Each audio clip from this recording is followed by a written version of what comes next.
Hey guys, இன்றைய நடுவினை பார்ப்போம். இந்தியாவின் முதல் புறநகர் ரயில் போக்குவரத்து மும்பையில் 1925இல் தொடங்கப்பட்டது.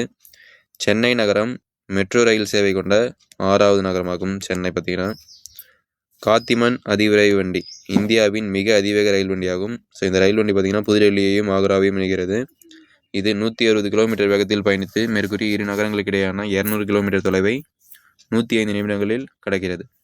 ஸோ இதில் பார்த்திங்கன்னா இந்தியாவின் முதல் புறநகர் ரயில் போக்குவரத்து எந்த மாநிலத்தில் தொடங்கப்பட்டதுன்னு சொல்லி கேட்டாங்கன்னா மும்பையில் தொடங்கப்பட்டது. எந்த ஆண்டுன்னு சொல்லி கேட்டாங்கன்னா 1925இல் தொடங்கப்பட்டது.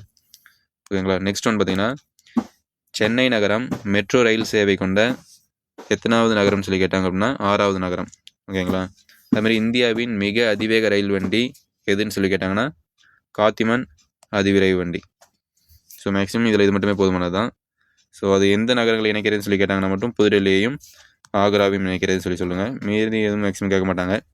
ஸோ அதுமாரி இந்தியாவில் முதல்ல மெட்ரோ ரயில் சேவை பார்த்திங்கன்னா 1984 கொண்டு வந்தாங்க. ஸோ 1984 முதல்ல எந்த மாநிலத்தில் மெட்ரோ ரயில் சேவை கொண்டு வந்தாங்க அப்படின்னு சொல்லி ஆன்சர் தெரிஞ்சவங்க கமெண்ட் பண்ணுங்கள். ஸோ இதுக்கான ஆன்சரை நான் அப்கமிங் வீடியோஸில் சொல்கிறேன். Okay yes, thank you. ஸோ அதாவது இந்தியாவில் 1984 தான் முதல்ல மெட்ரோ ரயில் சேவை கொண்டு வந்தாங்க. அது எந்த மாநிலத்தில் கொண்டு வந்தாங்க ஸோ அப்படின்னு தெரிஞ்சவங்க மட்டும் கமெண்ட் பண்ணுங்கள். Thank you guys.